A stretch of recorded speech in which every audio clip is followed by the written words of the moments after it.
வைகாசி மாதம் கன்னிராசியைச் சேர்ந்த அன்பர்களுக்கு மாற்றங்கள் நிகழுமா என்று காத்திருந்த கன்னிராசியைச் சேர்ந்த அன்பர்களுக்கு இந்த வைகாசி மாதம் என்ன மாற்றங்கள் நிகழப்போகின்றது? சந்தோஷம் பிறக்கும். புதிய முயற்சிகளை செய்வீங்க. ஒரு சிலருக்கு புதிய கடன் வாங்கக்கூடிய வாய்ப்புகள் ஏற்படும். அந்த கடனும் நல்ல கடனாக மாறும். சமுதாயத்தில் பிரச்சனை இல்லாம நமக்கு ஒரு நல்ல ஒரு வாய்ப்புகளை ஏற்படுத்தி கொடுக்கும். ஏன்னு பார்த்தீங்கன்னா, சனி பகவான் உங்க நல்ல ஸ்தானத்தில் தான் இருக்கிறார். கட்டாயம் நீங்கள் எதிர்பார்த்த இடத்திலோ எதிர்பார்த்த திடீர்னு நல்ல ஒரு விஷயங்கள் கடன் கிடைக்கக்கூடிய வாய்ப்புகள்லாம் ஏற்படும். அந்த கடன் உங்களுக்கு தொழிலுக்கோ அல்லது சொத்துக்கோ அது வாகனத்துக்கோ அமையக்கூடிய வாய்ப்பு நிச்சயமாக உண்டு. குடும்பத்தில் பிரிந்திருந்தவர்கள் ஒன்று சேரக்கூடிய ஒரு காலகட்டம் இந்த மாதத்தில் உள்ளது.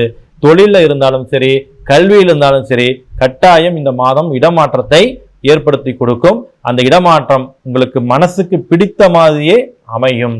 அப்புறம் என்ன, கன்னிராசிக்கு மனசுக்கு பிடித்த மாதிரி நடக்குது. வாய்ப்புள்ள போதெல்லாம் சிவ ஆலயத்துக்கு சென்று தீபம் ஏற்றி மலர் மாலை சாற்றி வழிபாடு செய்யுங்கள். மிகுந்த யோகம் கிடைக்கும், சேமம் கிடைக்கும். நன்றி, வணக்கம்.